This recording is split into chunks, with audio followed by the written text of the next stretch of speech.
இன்னைக்கு நம்ம கூட சார் இருக்காங்க. அவங்க வந்து திருநெல்வேலியிலேருந்து வந்தார். அவருக்கு என்னன்னா ஸ்மோக்கிங் ஹேபிட் கொஞ்சம் அதிகமாகவே இருக்கும். ஒரு நாளைக்கு ஒரு 3 பேக்கெட்டாவது அவர் சிகரெட் பிடிப்பார். அவரோட பல்லு பார்த்தீங்கன்னா ரொம்பவே கலரும் மாறிட்டு இருந்தது. இதால் என்ன ஆயிடுச்சுன்னா கம்ஸ் எல்லாம் ட்ரை ஆகிட்டு ஸ்மோக்கிங்கால் கம்ஸும் வீக் ஆகி எல்லா பல்லும் ரொம்பவே கம்ஸ் ப்ராப்ளத்தால் ஆடிட்டு இருந்தது. இந்த கண்டிஷனில் தான் நம்ம கிட்ட வந்தார். ஆக்சுவலாக அவர் வந்து நிறைய நாளாக வந்து அவர் ட்ரீட்மெண்ட் பண்ணணும்னு தான் நினச்சிட்டு இருந்தார். பட் எங்கேயுமே இம்ப்ளான்ட் சஜஷன் அவருக்கு கிடைக்கல. எல்லாமே பிரிட்ஜ் பண்ணுங்க, இல்லைன்னா ரிமூவபிள் டென்ச்சர் போடுங்க அப்படின்னு தான் அவருக்கு நிறைய இடத்துல போட்டு சொன்னாங்க.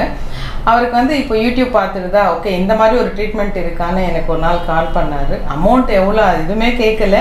வந்து ஃபோன் எடுத்த உடனே இது எங்கே இருக்குது, எப்போ அப்பாயின்மெண்ட்டு அப்படின்றனால நெக்ஸ்ட் டேவே ஃப்ளைட் பிடிச்சிட்டு வந்துட்டார். நான் அங்கே வரும்போது ரொம்ப மோசமான கண்டிஷனில் இருந்தது. எல்லா பழமே ஆடிட்டு சாப்பிடக்கூட முடியாது. அப்படியே லிக்விட் ஃபுட்டு இல்லைன்னா அப்படியே என்னத்தையாக சாப்பிட்டா வச்சு முழுங்குறது அப்படி தான் இருந்தது.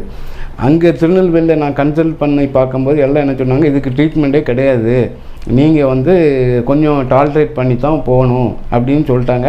அப்போ நான் கூட கேட்டேன், ஆடுற பல்லை எடுத்துட வேண்டியது தானே, எடுத்துகிட்டு வேறு இம்ப்ளான்ட் எதாவது வைக்க வேண்டியது தானே அப்படின்னு அங்கே கேட்டேன். அங்கே உள்ளவங்க சொன்னாங்க, அந்த மாதிரி ஆடிட்டு இருக்க பல் எடுக்க மாட்டோம், பல் உளுந்துதுன்னா அவங்களுக்கு இம்ப்ளான்ட் வைக்கும் அப்படின்னு சொன்னாங்க. சரி இப்படி தான் லைஃப் இருக்கும் பொழுது பரவாயில்ல அப்படின்னு சொல்லிட்டு இருந்தேன்.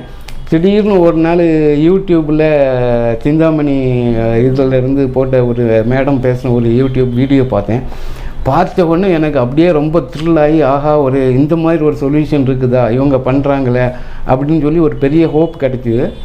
அடுத்த நாளே அவங்களுக்கு ஃபோன் அடித்து கீதா மேம் கிட்ட ஃபோன் அடித்து பேசிவிட்டு நான் வரேன், எனக்கு அப்பாயின்மெண்ட் கொடுங்க அப்படின்னு சொல்லிட்டு வந்தேன். இங்கே வந்து 4 நாள் வாங்க, 4 நாள் இருக்கிற மாதிரி இருக்கும். அதுக்கப்புறம் 4 நாள் கழித்து ஒரு செக்கப் வர வேண்டியது இருக்கும் அப்படின்னு சொன்னாங்க. நான் உடனே வந்தேன். வந்து 4 நாள்னு சொல்லி 3 நாளில் எனக்கு எல்லாம் ஃபினிஷ் பண்ணிட்டாங்க.